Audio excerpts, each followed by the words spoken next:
ensonga za Jayden mujja zitutamya ng'ate naffe tulina abalwadde mu malwaliro.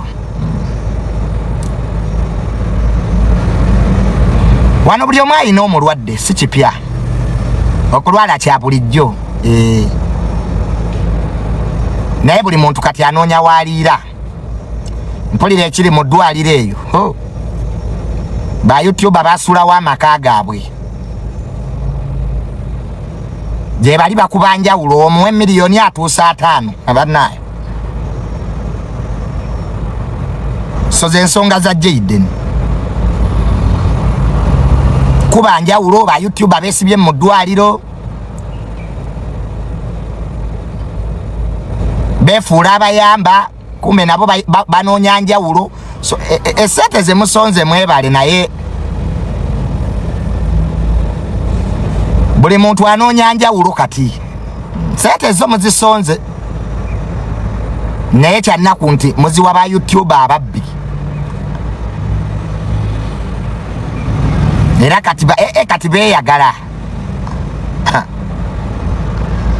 Kale ke tubasabire mwongere musonde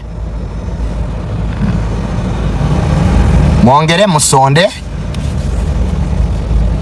musonde bannaffe ba YouTuber balye. Kale abo ba YouTuber enjala beeruma mubakwase sente zammwe. Bannayuganda bajja babba nnyo nze abo sinza bawa wadde 10. Bwe nalaba maama wa Jayden namuweezange naye nze sina YouTuber gwenja kuwa wadde 10 babbi. Olaba babba mabugo olaba babba mabugo ate ez'omulwadde beesibye mu ddwaliro nzo gate balina waabwe n'eddwaliro nno nalyo lituusa obbakoowa eryo. Naye kati Jayden mumugye mu kamera omwana kati mumugye mu kamera kati buli omu akimanyi mulwadde mumugye kati mu kamera naye omulwadde gwe mutajja mu kamera buli kiseera kamera mu ddwaliro it is losing meaning. Mwekimu Jayden mulwadde mwebamu mukima views mutaddeko amasimu mulimba ebintu ebimu bikole professionally. Ensi yonna kati emanyi omwana mulwadde ataawe eyo taliwaayo. Omuntu aba mu ddwaliro yeetaagayo ka privacy naye buli YouTuber ayingira kufuna views buli omu ayingira kufuna views. Emboozi ya Jayden efuuse ya views na sente. No, it doesn't work that way. Buli omu yeefuula ayamba kumba afunamu. Kati mukola ki mu ddwaliro mukola ki nebituula awo nebidda mu lugambo okubaga ewaabwe tebifumba biri mu kulya mmere. Ebyokulya bya Jayden mubiridde apo ze baleeta ze mulya abantu balesa sipulase wa Jayden bi YouTuber biri eri birya buli mudeeke wammwe muve mu ddwaliro eryo namwe abasawo mutuyambe. Regulate those cameras. It's not good, it's not professional. Okwata omuntu nga mulwadde n'omussa mu video because mwagala views mwagala likes.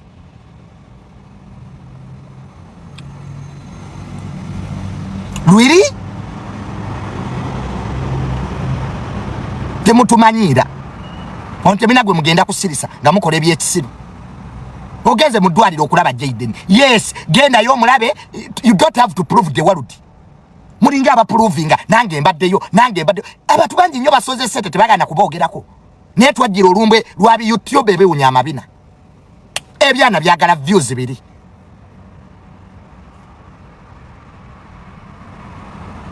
Nebizungo bisanga bitudde kulayi bw'ataba sira prices Zobeda bw'ataba Zobeda bire ebinyonyonyo nageze ku ddwaliro nembulwa ne wempita mirabye ku Sunday Nelson banange sibanya ne bape miliyoni 5 atobitugamba oba bakuwadde 10 oba 2 toyina go provinga banange abayamba Jayden mbadde mbasaba mu concentrate ku Jayden walitemina gwe mu provinga Era bannange twalaba alabadda etulabye abalwadde buli family ino omulwadde so temutwasamira nnyo mutulowooze seti atawadde yagenda kufa temutwasamira mubbe ssente zammwe temututeekamu mbwera nemnyena mu ddwaliro nemubuuza Jayden oli otya mbo mama we nambuuza kati bacha yasamira muli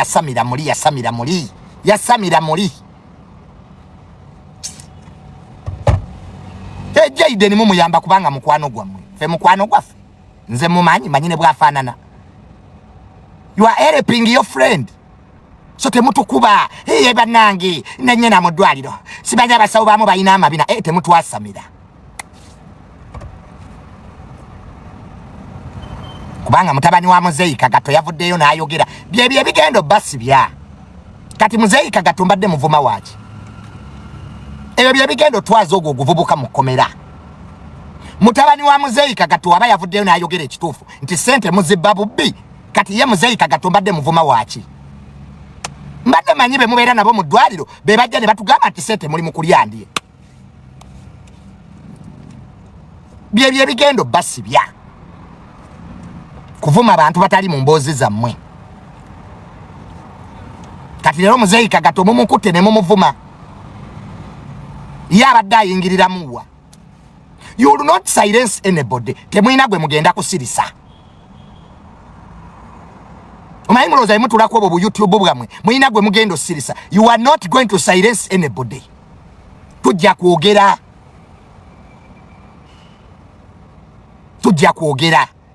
temutwasamira mubadde mujjanja baani abalwadde bonna abali emulago mwaba basondera mulinga amatako temutwasamira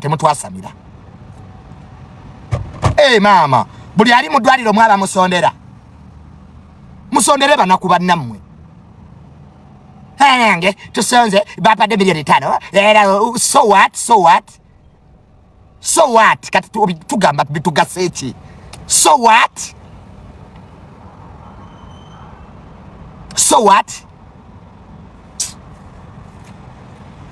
ndabye kiri kyasaamirira mbo yagamba taata we yafa wange yafa saagala kumanya anyize nnyo jangu nfuwa oluwa mu ttako weweere the boy is jealous matako gange temutwasamira omwana mumujje mu kamera Jayden mumujje mu kamera let the boy rest nene muzunga mu wodi ba YouTuber muli omwe munyankwawa abasawo babuliddwako ne we bayita essimu zikendereko mu ddwaliro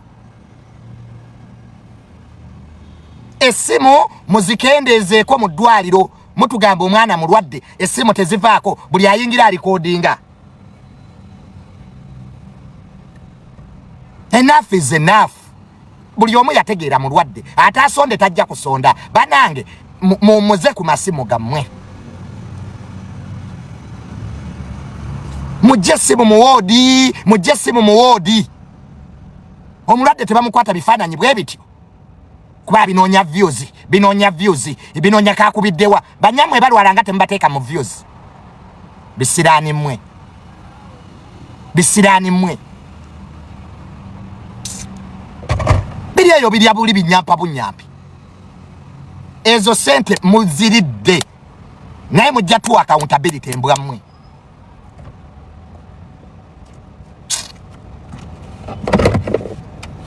mujja tuwa accountability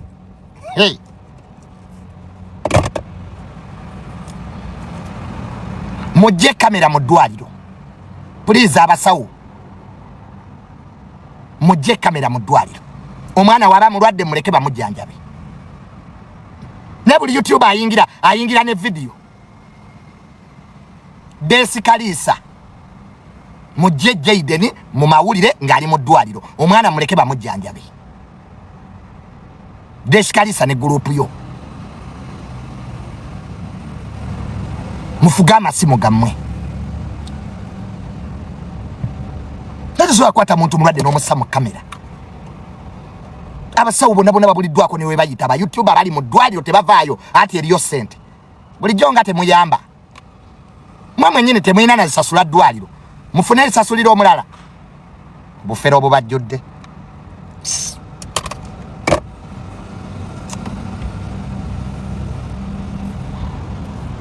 omulwadde mumuwe ku space omwana mumuwe ku space ba YouTuber muddeko ewammwe byonna biri mu ddwaliro tebifumba ne bijja ku musanvu ne biri emmere ne bijja ku 10 ne biri emmere ba YouTuber muddeko ewammwe wodi mugiveemu temudda muteeka mwana mu mawulire nga mulwadde abamu n'okweyerusa mweyerusa abamu mwesiba obukaya ekyo n'ekivulu ne kiba muli lwaki temudda ewammwe omwana abantu batono ne bamusigalako biri awo bibba ssente buli omu asolooza mujjo omulwadde mu kamera Jayden mwennyini yatugamba ekimuluma tetukyetaaga boogezi the boy told us I'm sick enough end of story ne Jayden alina aboogezi nga 10 nina omukazi ow'ebweru yankubidde essimu n'angamba Junior nasindika miliyoni 3 alina tikitoka gwe yaziwa tazituusanga ate gwe tikitoka bw'otatwala sente zo mu ddwaliro bakuwadde miliyoni 3 tikitoka na guno gwaka sente tonnazituusa yangu otwale sente z'omwana tukoyo okusondera abantu nga sente bwe muzibba eriwo tikitoka bakuwadde miliyoni 3 mukazi ali UK wamukubira essimu n'omugamba Jayden ali bubi sibabeetaaga amadagala omuwandiikidde awo amadagala ag'ekifere bwe bageetaaga mu pharmacy bakuwadde miliyoni z'omwana 3 you have not taken that money nze nyenda balabisa agenda agikime ate atalina musange emmotoka ye lwaki eri ku poliisi it is just time agende ku poliisi agikime ate atalina musango gwe batanoonya emmotoka ye ekolaki ku poliisi y'e Katwe ketubasabire era tukyayina budde buli omu ayina ebizibu bye be bamanyi n'emisango gyabwe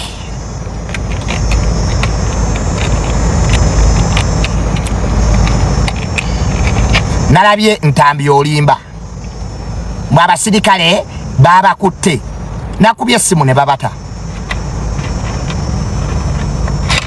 abasirikale abasika emmotoka ya Shalom babatadde I called somebody mu government they are out my brother mbo emmotoka bagite tejjavaawo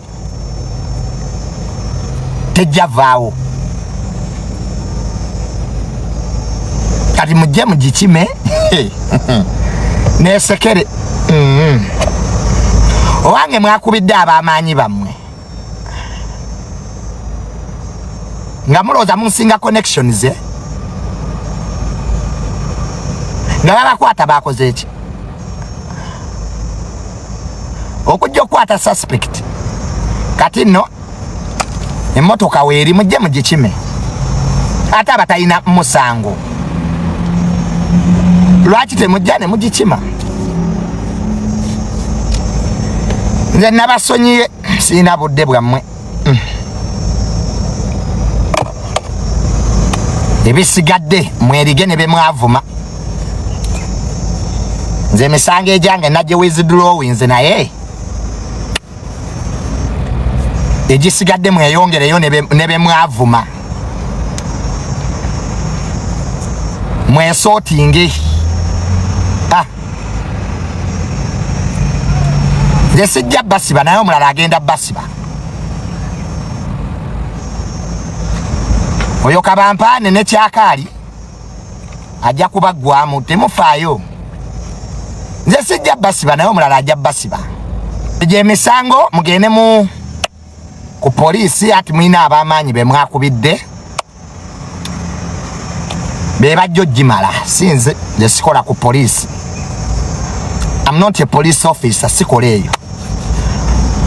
Mujiribe na misango jammwe. Nze kesi nazi withdrawing. Kati oba mwewaana oba mwepanka nze nabasonyiwa. Ebiddirira byammwe na police. Mugende motoka mugijjeyo. Nakubidde abapoliisi bagibawe. Go get your car. Nakubidde abapoliisi bagibawe. Temulina musango.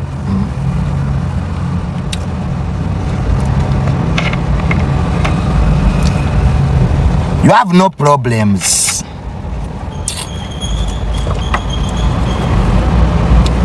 Nakubidde abapoliisi motoka bagibawe mugende mugijjeyo. Muveeyo. Kale ebyo bwe bityo bibiri. Nze nabakwasa Allah. Nze sisiba abantu by the way. Gwe banga lyembadde wali olide Court Junior ina gwasibye. Nze nkwasa nze ebyange mbikwasa Katonda. Allah yabimala. Nja kuba ndi awo. Namuvumyeyo n'omulala n'abasiba. So byebyo nabasonyiye bambi. I don't have any problem with you. Just mugende ku police. Mujjeye motoka yammwe. It is there. Nagaye bagibawe. Abanene bammwe be mwakubidde nga tebagijjeeyo. Owange. Abanene bammwe be muyina be mwakubidde nga tebagijjeeyo motoka ku police.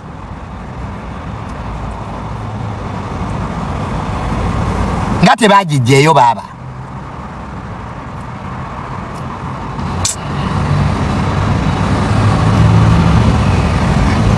Kamba sabire.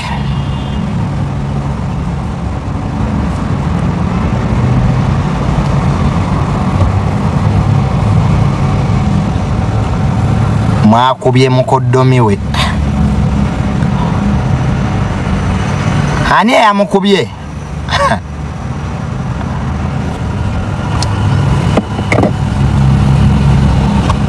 Abanene bammwe be mwakubidde nga tebagijjeeyo emmotoka. Omukuba amasimu fayiro tugiyite. Temulina fayiro gye mugenda yita. Kyo nakyo kankibabbireko. Abasiba nno nga munene. Ojja kudda ku Junior abanoonya munene. Kale nze bwe ntyo gwe nabasonyiye bavubuka mmwe. I don't have time. Sina budde bwa kusika miguwa mbwatere ensibo omuntu aba budde sibuyina. Naye gye binaggweera mujja kaaba musaayi. Mujja kuleeta sente za Jayden. Mukwate sente muziwe maama we. Nezo sente simwe abalina zikwata. Maama wa Jayden tetuyamba kuba mmu. Tuyamba mwana. Waliwo ne ka YouTuber kampi kakazi kali awo. Kalinga ekyokulu. Kalina omuto kalinganga ogwemmese kalinga omusu. Nakoze kakuŋŋaanyizza. Mukwata mutya ku sente zitali zammwe. Buli omu akumala ivu, buli omu akuŋŋaanya.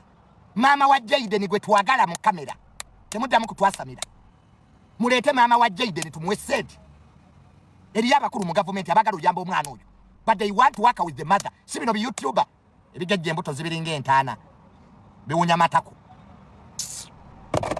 Buli ewali omufu we mukeera, buli ewali alwadde we mukeera, muli eyo mulamuza mamotoka, muleete maama w'omwana. Zubeda sigwazaala Jayden. Tujjeeko akajanja ko tutumanyiira. Jayden gwamuzaala. Omwana mwamukolako dda interview. Oyo omwana singa n'okulwala teyalwala. Naye bi YouTuber ne bimwogeza ku makyapa ko olw'eggulu. Kati biwoza okusijeni yakendedde kumwogeza. Omwana mwamwogeza. Mwabaleetera oyo omwana n'okubeera mweyembera. Jayden abaddewo nga mulwadde. Yes. Naye mwamukosa interview ez'okumukumu. Gwe nawe kitwale ng'oli mulwadde. Ne bakwogeza ku Monday, ne bakwogeza kubanga baagala ssente, baagala views. Ati yamaze n'alwala bitandise okugegema ngenge. Mwenna muli bafere. mulete maama w'omwana Shira Price sigwazaala Jayden ba YouTube abana bamwe babalemye okulabirira mulete family y'omwana batu account number kwe tuba tusa sente bagende mu bank oba sente dale bagulewo account abantu bamuwe sente. The people are willing to help. I got phone calls okuva mu government babuza account number eriwa mama w'omwana aliwa be YouTube bye bikulembedde abana bamwe tebalina na kibalya muli awo mu ddwaliro mu babubbi pretending to help. Tebusaana kuyamba abana bammwe mugende mu banka mugulewo account ngeri manya ga mama wa mwana nete tugenda kuwa TikTok sente echa tuziwe YouTuber buli YouTuber asoloza buli omwe atwala sente buli omwe ali mu ddwaliro. Who is the head? Mwamunaza buli omwe musiru mwamunaza buli omwe abatya mukole ebintu nga ebirina okuba si ku busiru bwammwe kuba mugala nnyo ebimwa kwa mutuula mu buti ne mwekuteekako obusimu ne muwunya amatako ne mulooza mugenda kubba buli muntu. Wano tusondedde abantu bangi sente naye nga babbanzibe butaba na akawunti mwandyeronzeemu omwogezi omu owa famire nga yajja mu kamera n'atubuulira kati twakakuŋŋaanyaawo zino naye buli ali ku kamera ayogera. Mwasooka ne mutugawo omwana mumutwala Nairobi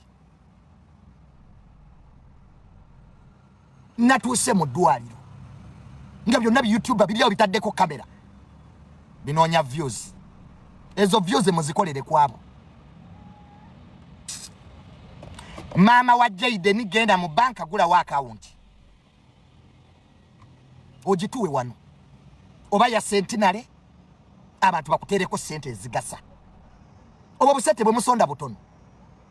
We can even write a letter to the president naba wa sente ne president Museveni asobola zibawa nete muri organized buli omwe ayagala alage yali ne charge buli YouTuber ayogera buli omwe atwala sente abantu banje Bulaya baba wadde sente tetumanyira gwe tubanjanga ziboze kati eriyo TikTok bamwadde milioni 3 3M ezo sente jeno sara asobola zibawa. But get a back account ngeri manya ga mama w'omwana je muba mukulembeza sikera kumacha chikeni banange mompe Zubeda banange mompe Salomo banange mompe Kasuku banange mompe tetugenda kola na busiru bwamwe ono desikalisa banange mompe no not everybody should touch that money. Ono Zubeda n'atwala ne bamuwa Kasuku bamuwa Salomo bamuwa Ntambi bamuwa desikalisa bamuwa chikeni bamuwa Shira Price please be organized. Oyo mwana siga yayambibwa dda yawo hekuŋŋaanya tukuŋŋaanya emitwalo ena ginaaweradde mwe ba YouTuber abatasana kwegulira kyamisana mufune emitwalo ena egya $. Ejja Uganda gibabula mulya mmere ya bwerere gye mukubira obulango namwe mwasaba nti muyamba YouTuber atasana kugula kyamisana osonde emitwalo ena egya $. Gwe wali ogikutteko gwe tebusobola kujjanjaba baana bammwe hereze tuze kujjanjaba gomanyi gwe bayimirira nga bajjanjaba gwe mulwalira malwaliro ki bayi mukoma mu clinic. You got to kill the whole process. Bwaba bebekulu yali ne kyaje tukwatagane ne bebekulu kyeyandise osokkola nze bebekulu mumanyi ali organized bebekulu kyeyandise osokkola. I know bebekulu is very organized to reach out to the mother of the kid. We have a back account netubaja kati bebekulu yali ne kyaje account number tugimanyi abantu kwe basa sente nete tugenda kuwa buli omu sente akuba YouTuber mwabaze kafu. If you thought mugenda funa eza Christmas teri agenda kubawa wadde 10 nebyeyogeza nolowooza birumwa omwana namutuuseeko tasobola nakussa mbadde manyi mwaba mwogeza mwaba muteeka mu kamera mufune views nebyefuula ebirumiddwa ennyo. Omwana aba ali mu ddwaliro mumuleke leave the boy to rest. Oyo omwana yeetaaga kuwummula. Leave the boy to rest. Obulwadde si advertisement tetuli ku concert obulwadde bw'omwana mubufudde concert seke concert n'eddwaliro mu regulating bananga abasawo mu ddwaliro regulate those lumpennies omwana aba yakebaka ng'omula regulate those lumpennies those idiots ezitalina byakola leave the boy to rest ward eberemu abantu babiri only 2 YouTubers should stay there so sikubeerawo ne munyampa ne mwebaka ward esigalemu abantu babiri the mother and one person sikujula mu ward omwana mugenda mulwaza n'endwadde endala ogera aba Bruno kasoloza ne Bruno ke tetujasibawa Bruno ke nga wayambani mwe bavubuka mwe don't take us for granted Bruno ke nga bwe wayambani ngadi wezatuuka ezizo mwagala nnyo ebintu by'okusoloza ate Bruno ke bw'otave mu bintu ebyo ono omukazi eyafa yeggwe gona asoloza mpaka ddi amabugo goli omukazi gwe wasoloza accountability eri wa Bruno made manyi watuuka Rwanda ngo webaka mu hotel gwe Bruno ko beera osoloza every time ate nabigana ebyo ebintu Bruno ebya simpasi bye munoonya muba kutende mboli wachi sofuna muki nze nina omutima omubi yes abamanyi omutima gwange omulungi bagumanyi nina mubi sikyagala byakumpanda temumanyira mbadde manyi be mugamba abalina emitima emibi be babbi abasooka nange gundi alina omutima yakoze live gabbi bulijjo kyampanya nga temugibeerako basatu ekibozibozi agabbi gawanise nagalusi gagayiika galinze zakubba mutuwe back account ngeri mu linnya lya maama w'omwana tuteekeko sente era abasonda mulekeraawo buli ayagala oteekayo sente mulinde balete back account wane ya banka tujeko obubbi bwamma mulete back account mama oyo omwana talina national ID agende mu banka gulewo account people to put money nekati n'abakulu abagala kati mugende wa speaker Anita Amongi nga temina back account centers one bibiri yawo buli gwe ku mobile money tazituusa ate binyiza kale muyingire banka mulete back account one temuddamu kuteekayo wadde ekikumi get back account ngeri mu linnya lya mama wa Jayden so that people can give you money muvemu ebyo bye mulimu ebyo bya content mulwadde ali bubi that's content it's not helping mulimu content temuyamba muvemu content kati buli YouTuber abuliddwa content Jayden buli abuliddwa content Jayden nebisinika amannyo nebisinika ebinnyo mulete back account one tetwagala bubbi mulete back account mujabiri mbaba basiru bannamu abali kuno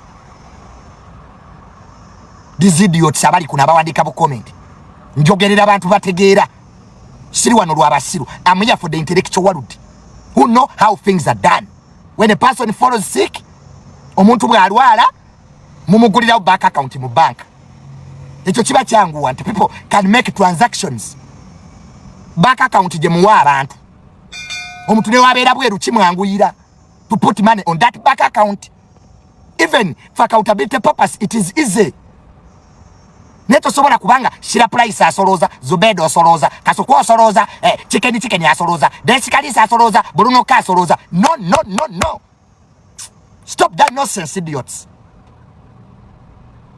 stop it immediately nonsense mudi dobulade bw'omwana mubuzanyiramu mudi dobulade bw'omwana mubukoleramu views omwana muli mukumubba eddwaliro muli esibyemu temufuluma omwana mugenda namulwaza mudde wamwe Zubeda go back home kabulire kwesiba bukaya gende wamwe taka kwa nyumba yako stupid shira price get back home de wamwe toka kwa nyumba yako stupid Kasuku de wamwe eddwaliro mulekemu abasawo ne mama w'omwana mudde wamwe kwate mufumba eddwaliro nayo lyetaaga kusiba abo ne bali coding omulwadde ngeri awa where they record a sick person? Which hospital allows the people to record omuntu omulwadde? No, siwe bikola. Fe twasoma bannange. We went to school. Patients need the privacy. It is a doctrine of hospitals. Kati bigala agamwa. Nze njabazza mulayini. Njabazza mulayini kumwe sinagwe ntya n'oku. Sisula wamwe ebyo mumanyira abantu ebyo. Mumanyiranga n'olaba. Yasembyeyo kumanyira emotoka eri ku police. Anti mumanyira. Yasembyeyo okumanyira eri ku police agenda agijewo. Anti talina musango. Mumanyira abantu mmwe. Mujja koma kunze. Hey, namunonya. Ne yekweka. Ataina musango ali wekwekera ki? Lwaki wekweka? Nakunonya ne satellite nenziteekako. Kati genda ekatwe ku police kale ogijewo bakuwana. Akubidde abakulu. Waliwo mukulu asinganze. Hamba akubidde gonde. Abakulu bo bakuyambye ki? Kale bagende bagijewo emmotoka. Gwe muvoboka gwe. Agamalala gajja kugwamu. Nja kulaga musano of Mirundi. Hey, omala kunkwatamu n'owulira. Nze Afande Junior. Ebyo ntambi bye nakulabye weeyogeza. Mbwa abasirikale beyalese babasibye. Ani abasibye? Ngabali bweru. Ani abasibye? To arrest the suspect is out of law. Are you stupid? Police can arrest anybody. Ntambi, get your facts clearly. Police has the right to arrest anyone as long as you have a case. Can I repeat it mu Luganda? Police eina amanya agakwata buli muntu kasitoba ngo ino omusango. Period. Manyi ba YouTube temwasoma. Mugalaga mwa mubasiru. Tube muliko twasoma. We know the law. We know the law. Momoko bya masimo. Hello, Junior atuta. Junior atuli bubi. Junior atute motoka. What happened? What happened?